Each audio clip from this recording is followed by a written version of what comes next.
राजू शेट्टींनी शेतकरी म्हणून ही निवडणूक जिंकावी असं बच्चू कडू म्हणतात। हातकणंगलेमध्ये उद्या माझ्या 2 सभा होणार आहेत अशी माहिती देखील बच्चू कडूंनी दिली। सभांमध्ये गर्दी जमा करणं हा सध्या पैशाचा खेळ झालाय असं म्हणत नरेंद्र मोदी आणि राहुल गांधींच्या सभेवर बच्चू कडू यांनी प्रतिक्रिया दिली आहे। राजू शेट्टींच्या प्रचारासाठी तुम्ही आज रवाना होताय, काय नेमकी प्रतिक्रिया? त्यांनी ती निवडणूक जिंकावी, शेतकरी म्हणून जिंकावी म्हणून मी जातो। कसं नियोजन त्या प्रचाराचं असणार आहे? प्रहार त्या ठिकाणी पाठिंबा देणार आहे की तुम्ही स्वतः प्रचार सभा घेणार? मी स्वतः प्रचार सभा घेणार आहे। माझ्या उद्याच्या 2 सभा आहे आणि मग वाटलं तर थांबून मग पुढचा प्रचार मी करेन। पंतप्रधान नरेंद्र मोदींच्या सभा ज्या आहेत त्या या संपूर्ण महाराष्ट्रामध्ये वाढलेल्या आहेत, काय नेमकं कारण वाटतं तुम्हाला?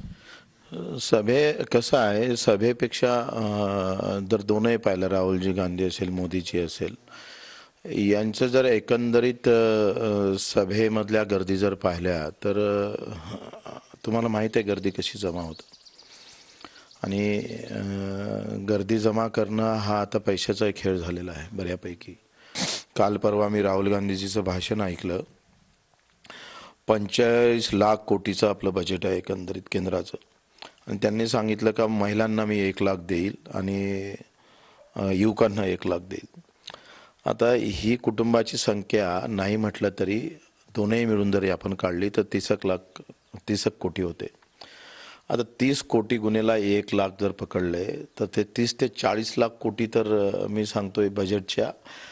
एवढा पैसा राहुलजी कसा देईल, काँग्रेसवाले हा जुमला कसा त्यांनी केला ते सांगू शकत नाही। कॅमेरामन अनिकेत दहातोंडेसह विवेक गावंडे, TV9 मराठी, अमरावती।